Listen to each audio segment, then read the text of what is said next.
Hello, everyone. Welcome to the Cyber Weekly. The Cyber Weekly is a podcast which talks about cybersecurity with me, Deogratius, Okello, Josephine, Olok, and Angella, Nabbanja. I welcome you all to the show. Today we'll be having a security review day. And as you know, for our security review day, we usually have different topics. So these topics of today are I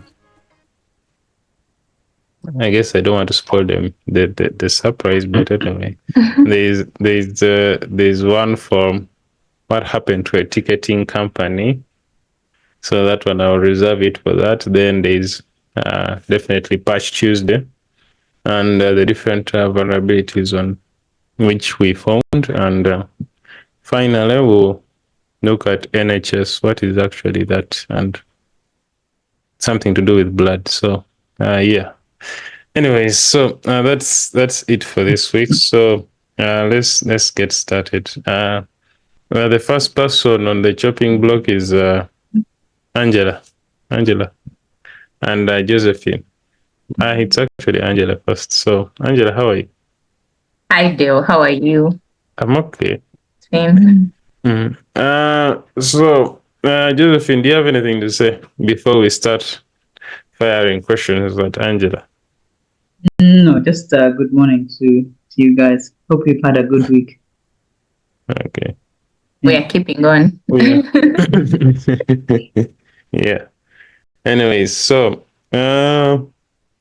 Angella, could you tell us a little bit about Ticketmasters and what work they do as a company? All right, Dale. So Ticketmasters is an American ticketing company. It sells and distributes tickets. It's based in California, but it works across many countries in the world. In 2010, Ticketmasters merged with Live Nation to form Live Nation Entertainment.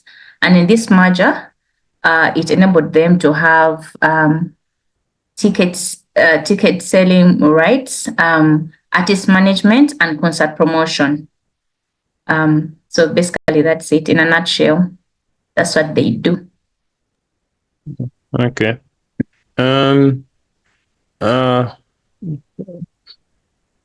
Who are Shinyhunters, and who are Shinyhunters? Oh, so Shinyhunters, they're the ones that made Ticketmasters go into the news the previous month. It's a black hat criminal hack group that was formed in 2020, and it has been involved in numerous data breaches. And they basically steal information from and sell it on the dark web. So they're believed to have got their name from inspired by the shiny Pokemon. I know you know that game. Boys play it a lot. Guys play it a lot. Maybe some girls. Anyway, so the shiny Pokemons are variants that are searched for in this video game, Pokemon, and this shiny. So that's believed to have inspired their name, Shinyhunters. And their activities have affected various companies, including AT&T, which is a mobile phone company in the US, and Tokopedia, which is an e-commerce site in Indonesia, and recently Ticketmasters. So they are believed to have stolen 560 million customer information in the data breach with Ticketmasters, which included names, addresses, phone numbers, and partial credit card information. So they're believed to have stolen. This data is reported to be 1.3 terabytes, and they're selling it for $500,000 on the dark web, allegedly.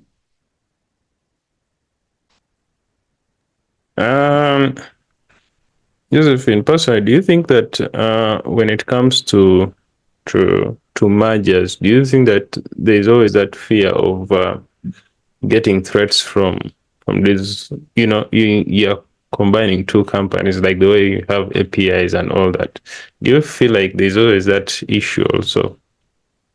And in this situation, do you think it was one of the reasons why they were attacked? I'm not really sure why they were attacked, but definitely when you're doing mergers, there's that risk because your two companies operate different systems and different controls. So it's difficult. You've got to make sure that the companies merging have to make sure that their security, the cybersecurity solutions that they use, manage the merger in between them, because oftentimes it is that third party connection that creates a weak link, especially if the third party has not been properly assessed or the security controls have not been properly assessed. So it's like that. So when you need to companies, those are things that must be checked and the controls really assessed. I'm not sure what happened in this case, or whether the merger had anything to do with it, but that's one of the areas possibly. Exactly, because one of the possibilities on how the attack happened was how these malicious actors will take advantage of the vulnerabilities in the APIs and they would target open authorization or auth credentials. And that's how they'll bypass that two-factor authentication. So that's very true because they'll use the OAuth or credentials to bypass and access cloud infrastructure. So that's definitely part of the vulnerabilities in maybe part of the mergers, but also they should have looked into their systems because they are believed to have such close to a monopoly, a very dominant presence in the ticketing business. So they have contracts, long-term contracts with these big venues for large events. So, as you're handling all this data, you should have anticipated all this and beefed up their systems and security. Okay.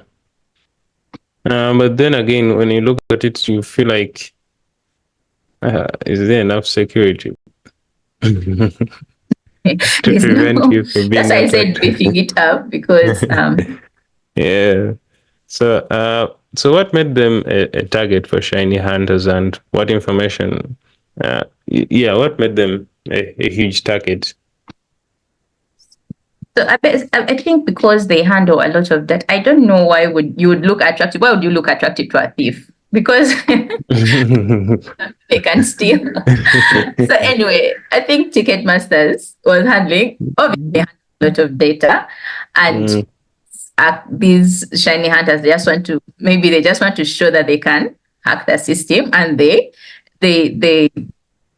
succeeded because in the report some of they also have succeeded in hacking Microsoft GitHub and still targeting DevOps accounts, and they would get these open authorization credentials that will help them access without the two-factor authentication. Obviously, also they've also employed SIM swapping, where they manipulate mobile carriers to transfer a victim's phone number or SIM card. So that's where they can also access the two-factor codes when they come by SMS. And then also phishing and social engineering, where they deceive the users into availing the two-factor codes, and then they authenticate themselves. So also how they also use man-in-the-middle attacks, where they intercept communication between users and target systems, and they're able to get the two-factor codes.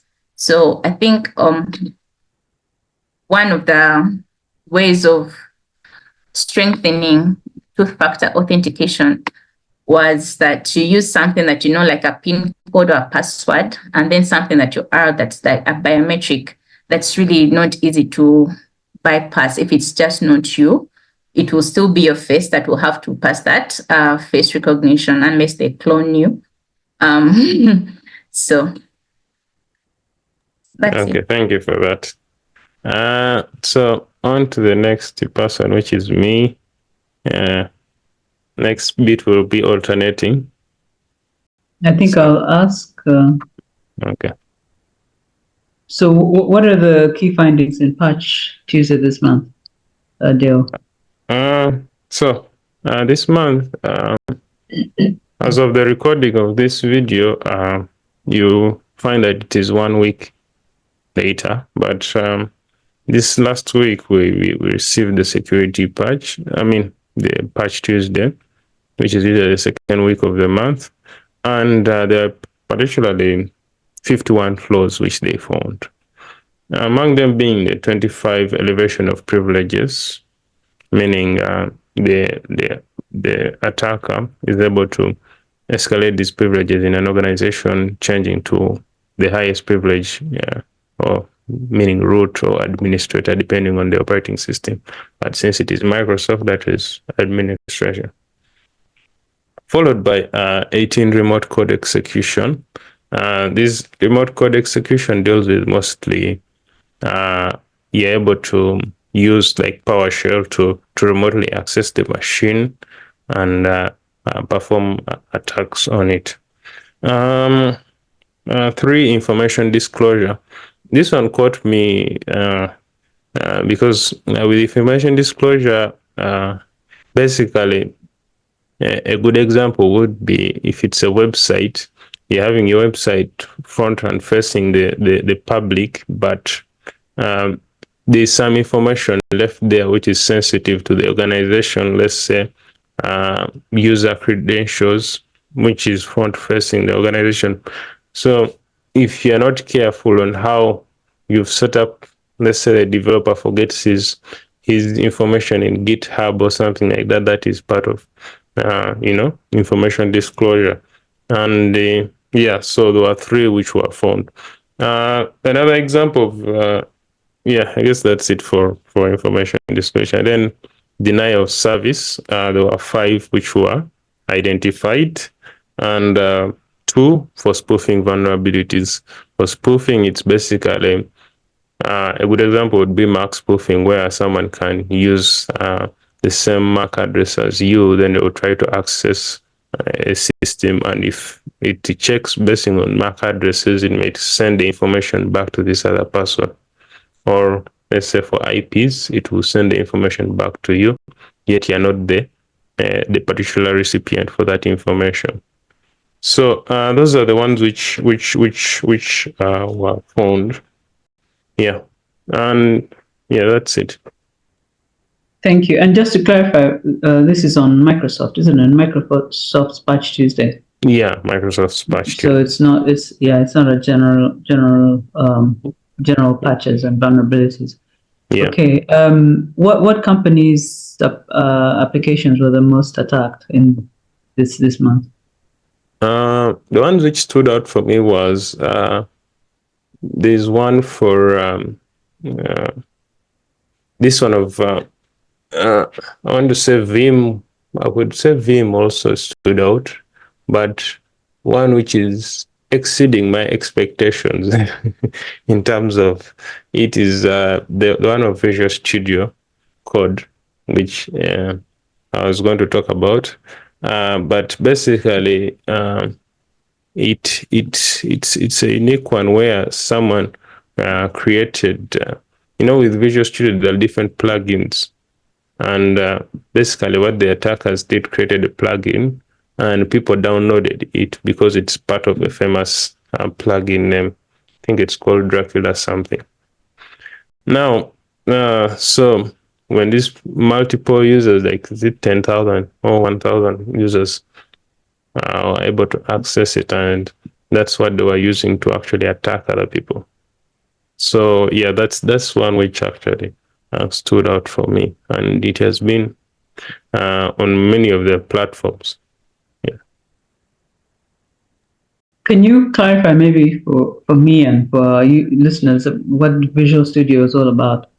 Okay. Visual Studio, I had to even add Visual Is it Studio an application? code. It's an application which is used for development of applications.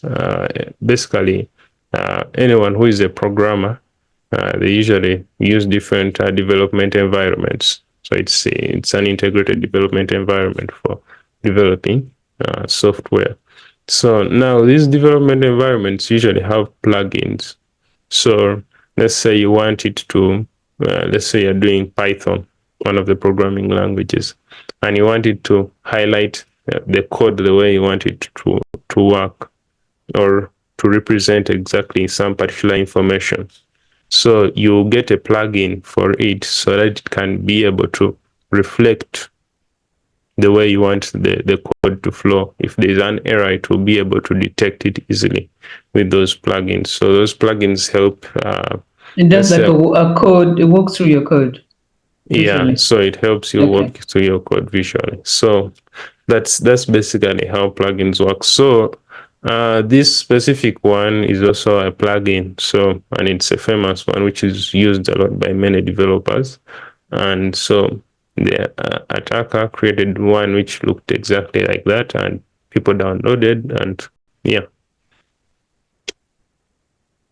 I guess they say the rest is history. I was surprised that you said it exceeded your expectations. Did you mean it was very smart As way in, of it was a attacking? smart way of attacking, because remember, most of the people who usually create the applications are developers. So if you attack them on the platform which they are fond of using and they trust, so it was interesting too. Yeah. Are you not required to download from a reputable location? Well, for these plugins, they have like the way we have App Store or Play Store. Yeah. So now that application will have its own, store for those plugins. So you just type in the name of the one you want, download, it automatically sets it up. Then, just like that, you're set. So yeah. So the plugin was put on the official Visual Studio Code site. Yeah, they're store for they're store for the plugins. Yeah. Yes. Okay. That's a hard one. Yeah. Yeah. Yeah. Okay. Thank you for that. And are there any other attacks which stood out for you? Yeah, that's the one which stood out for me. I don't think any has yet surpassed that one in terms of that one is the one which stood out. Okay. That's all my questions for you. Yeah. There's an interesting one also for Anycubic. Anycubic is a 3D manufacturing, those 3D plants, like for you to create those 3D arts.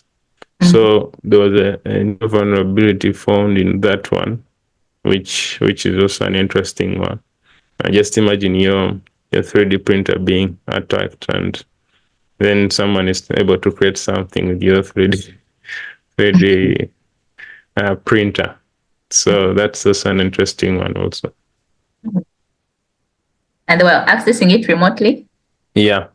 Okay. Most of these technologies they're even talking about, these 3D printers are not supposed to be front-facing the internet. So you should put them up, out of the front-facing of the internet. But that's just another interesting story.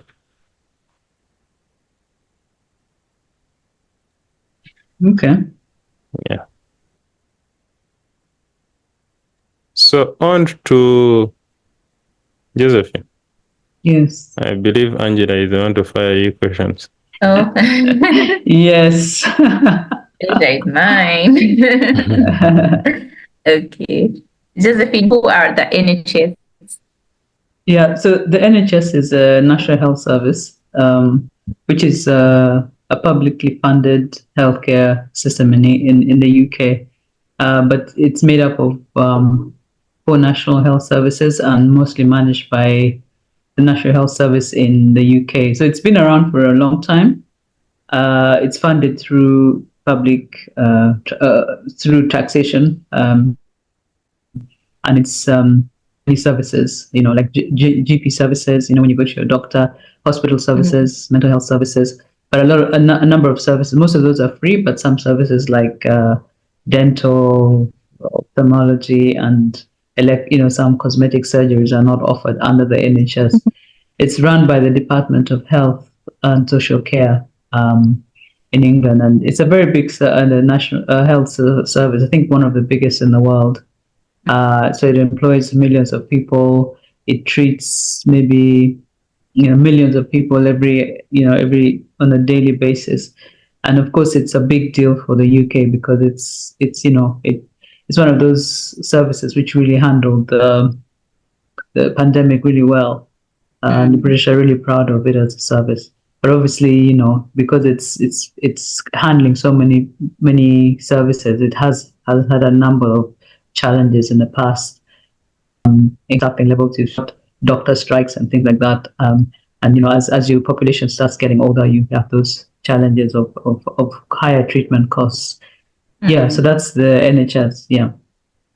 It's nice. I remember during the pandemic when the Prime Minister Boris Johnson got COVID and he went to the nearest hospital. And it's like, what? Must be nice having things that work, because it was just like estimated that he would went to maybe Chirudo, Mulago if you were in Kampala, because the NHS manages their healthcare system so well that even the Prime Minister can just go to the nearest hospital and receive quality service.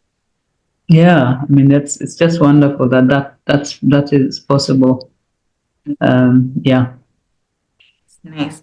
Which group attacked them, and what was the attack? And what did the attack affect?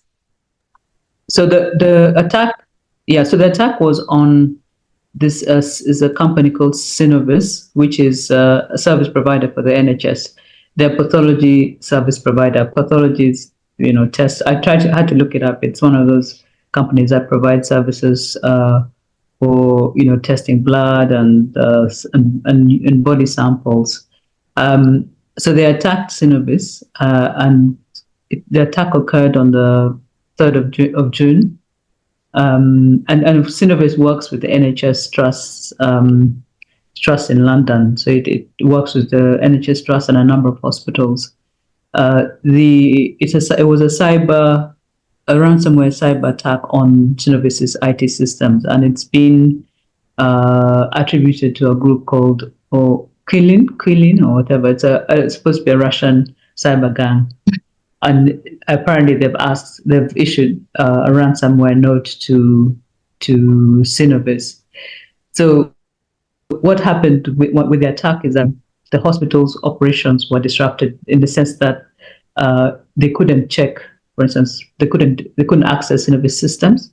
They couldn't get blood checks done. They couldn't do anything like that. So a number of hospitals, it's about 9 hospitals. It's GPs mostly across Southeast London that have been impacted. So because pathology services are not really available, they've had to only prioritize those urgent cases. So things which are not urgent, like operations, elective operations and procedures have been, things like transplants have been postponed, and all non-urgent blood tests have also been rescheduled. But the good thing is emergency services are still available.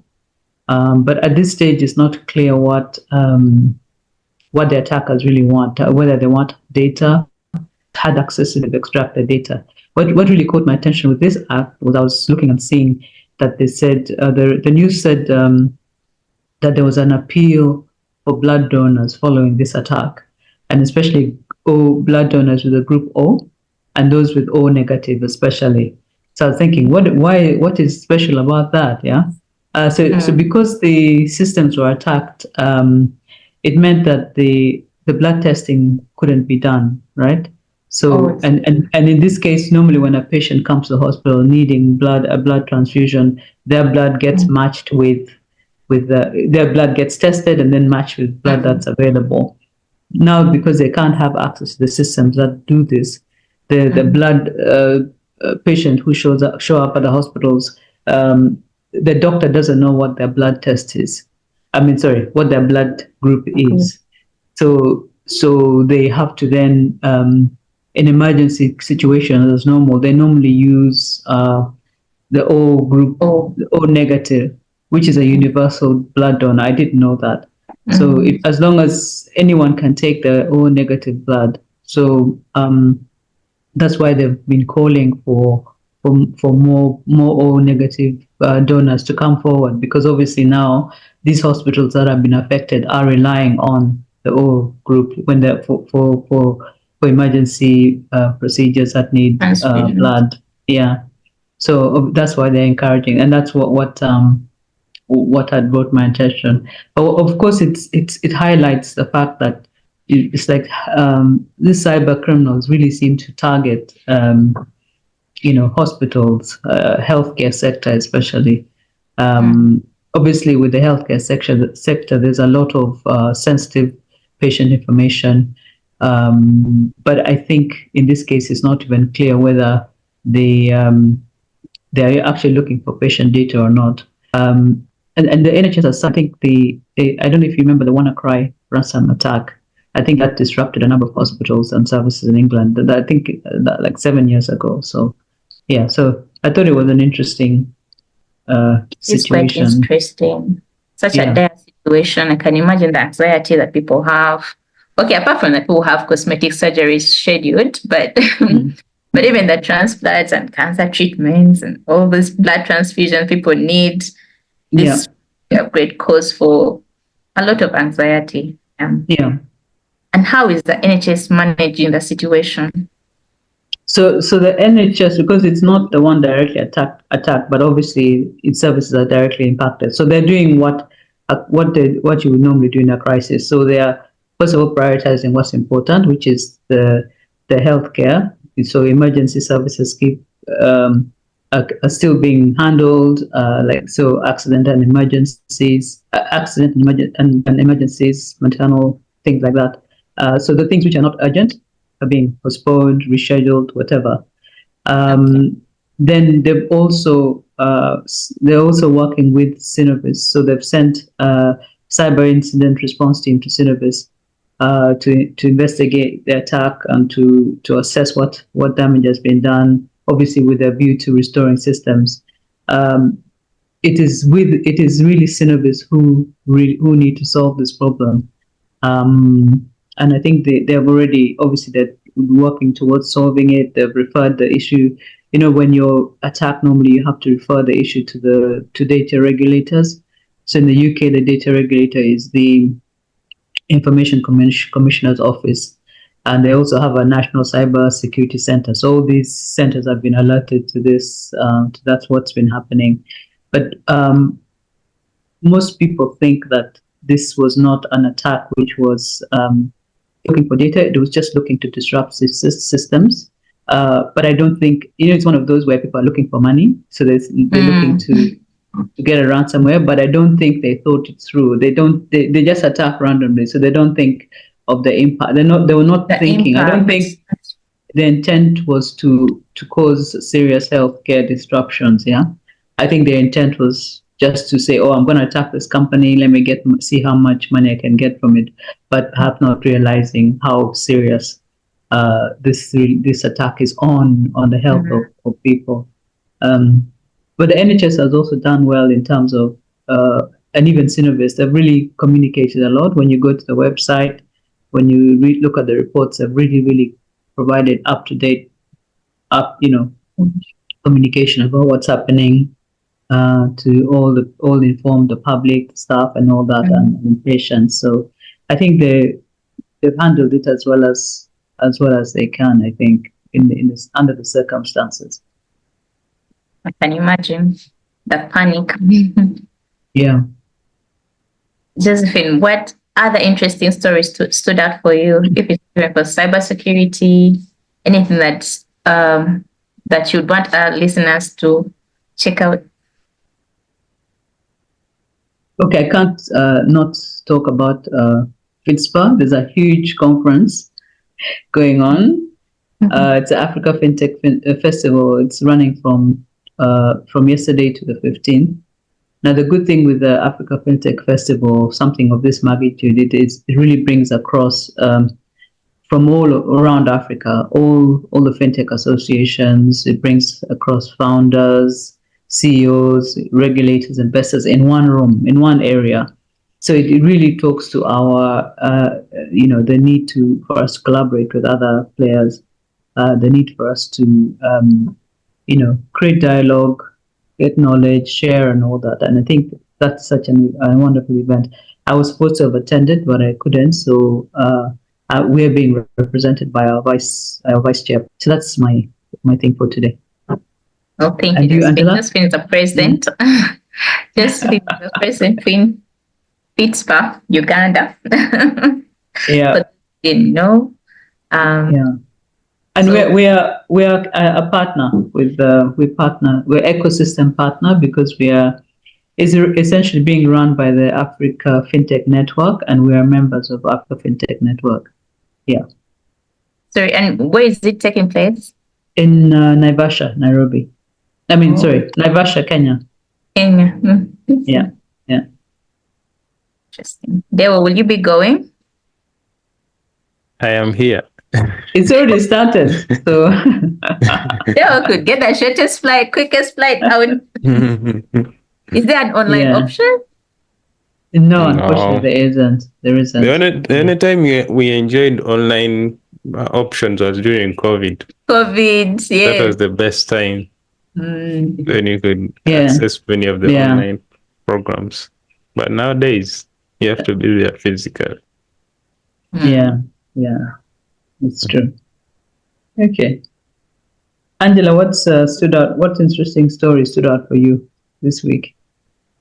This week, it's definitely this Ticketmasters. As someone who goes to concerts, I can imagine the panic people are going through right now, and also all those people who went for those concerts last year that couldn't go to in Africa, the Beyonce tour. But anyway, I'm not being salty, but I just want to advise people to really take two-factor authentication seriously, and also maybe consider using a password manager for that password so that they don't use just one simple password that they can remember. They use strong passwords that are not the same across platforms, so they can minimize the level of vulnerability with the use of our phones, because we do everything on our phones. We pay for tickets, banking, school, everything really. So have two-factor authentication with both biometric and password authentication, and also backing up password with a password manager. Yeah. That. So on to me. What stood out for me? Yeah. So actually, this one is interesting. I got to just I think yesterday, but one. I got to watch another podcast. It was recommended by the immediate president of Isaka Kampala chapter. It's called Huberman Labs. So immediate past president. Is it the immediate president? Yeah, I was thinking. That's what they call it. No, immediate past. Past. Yes. Yeah, not immediate past. Immediate past. Okay. Yeah, immediate past president. Yeah. Yeah. So immediate past president, Bernard Wanyama. So he recommended the show Huberman Labs, but I've been listening to it. But sometimes because of the length, Huberman Labs. Huberman Labs. Yeah. Mm-hmm. Oh. So Yeah, I listen to it as well. It's very very technical, but mostly about health. Yeah. Oh. So they brought on a guy called Jonathan Haidt. I actually read his book some time back called I'm even forgetting the name, but yeah, I read his book, and basically, he was talking about talking about how childhood used to be before and now. So he was talking about the play-based childhood, which was in the olden days where kids would go out and play and all that. But nowadays, it's more of a phone-based childhood where people are always on their devices 24/7. So it's talking about how people can help, engage that more. Let me even check my notes very well for that, because I'd written something down.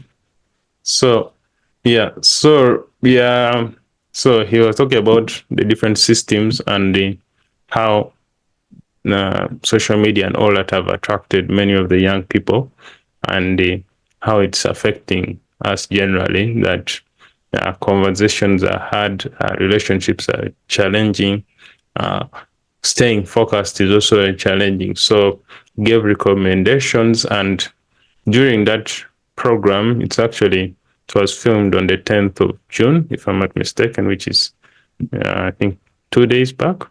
So yeah, so he talks about it all, and he was actually sharing also his book, which is called The Anxious Generation.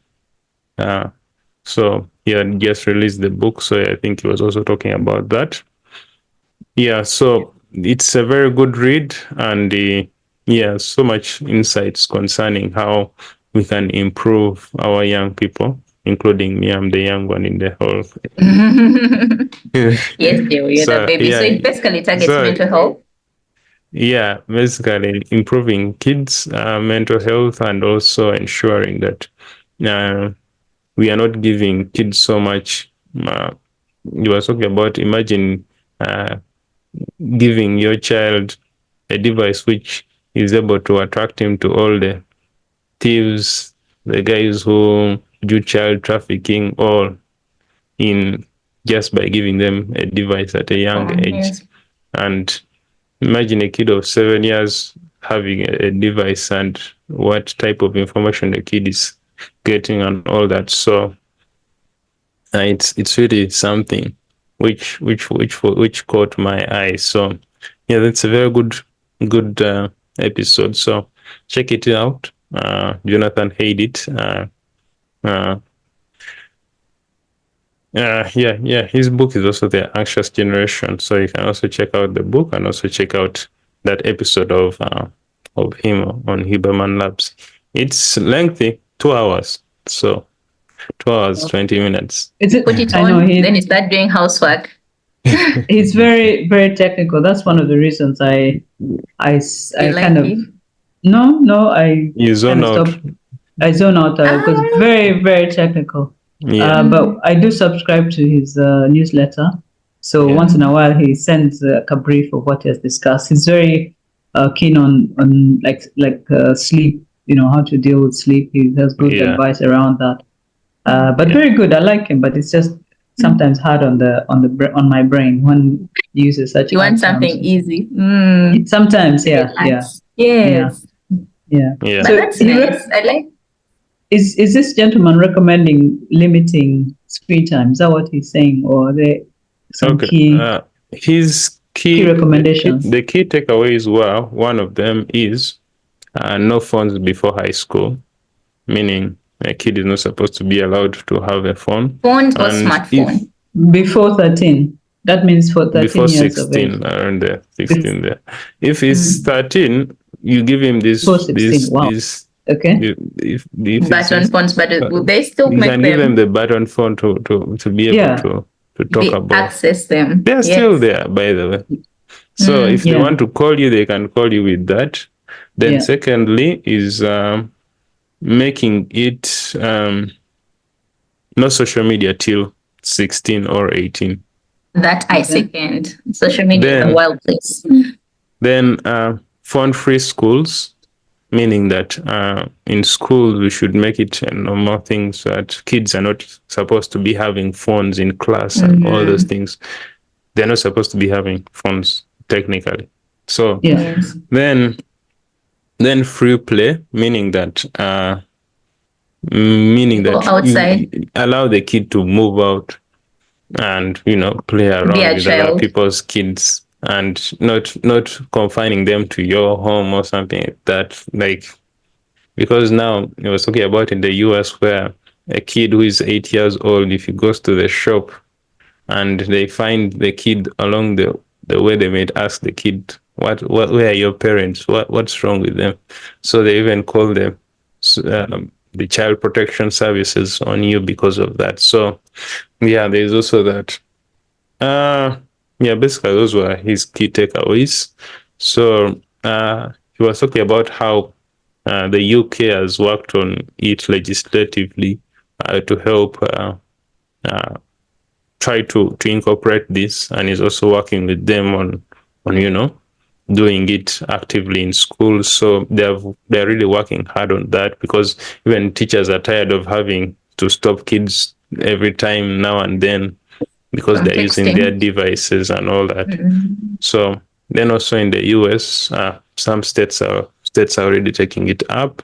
Parents are also setting up some of these programs, because also remember now, like for phone-free schools, meaning the parents and the teachers have to come up, and the parents, if they put that initiative to ensure that we make sure that the students and actually the school is compliant with this, it makes it easier compared to if there's one kid having a button phone because the others are what having smartphones. It feels like more formal, fear of missing out, so they may end up going back to that. So but if it's a whole community which is doing the same thing, it is easier for the kid to adopt it. So yeah, there are many interesting things about that conversation. That's why it kept me hooked, even if it was 2 hours and 20 minutes.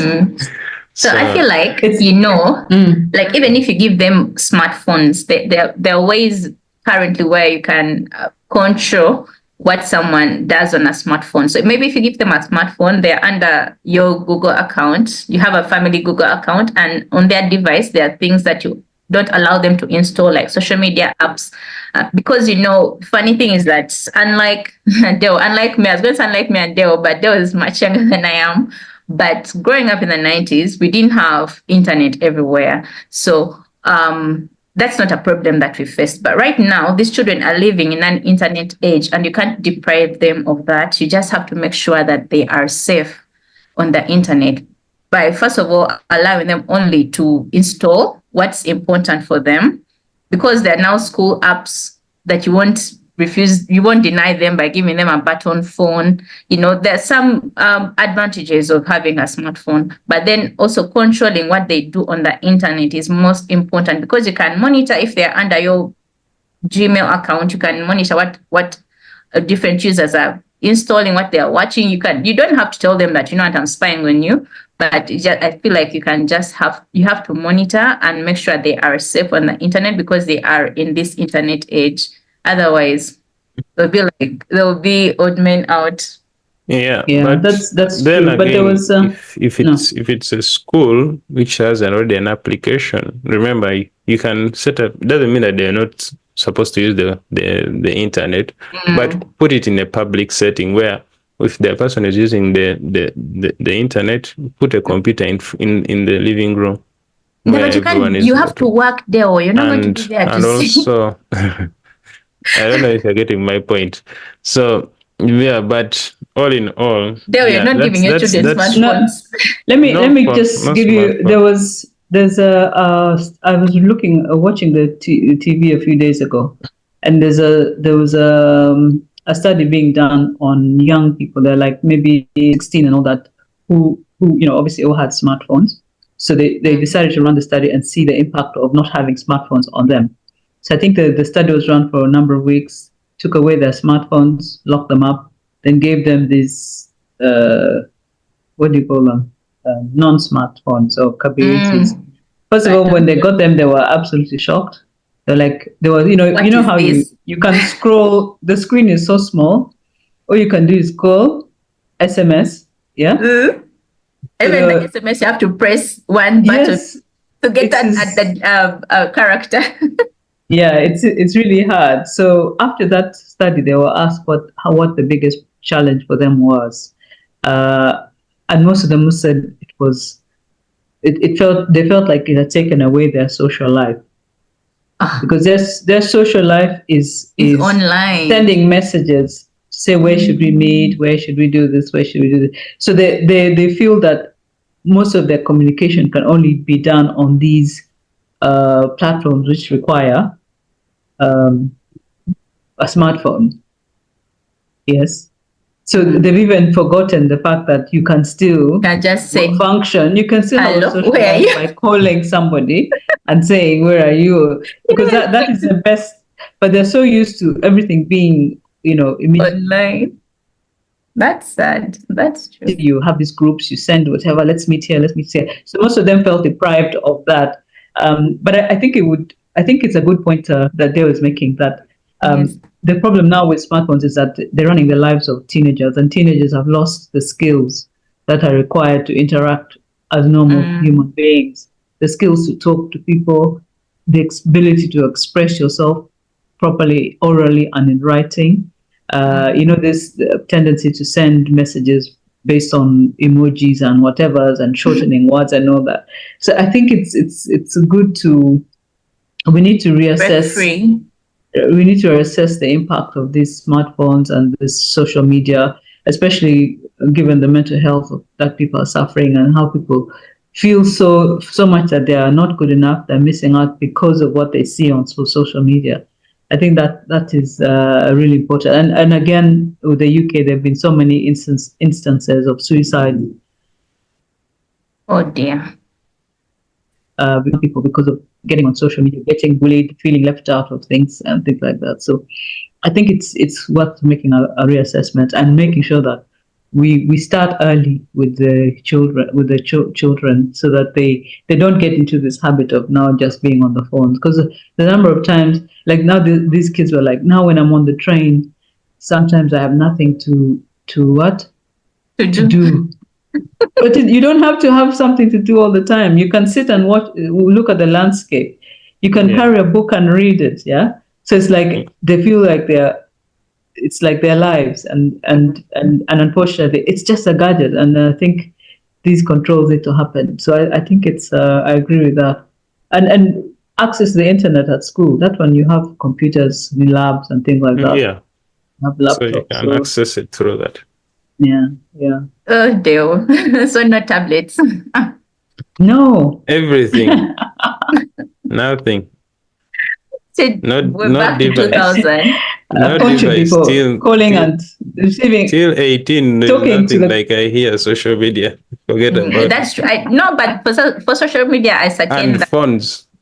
But then that means, The only thing you get is those flip phones. They even guys give them a But flip those also phone. If you want to call me, you can call me with that.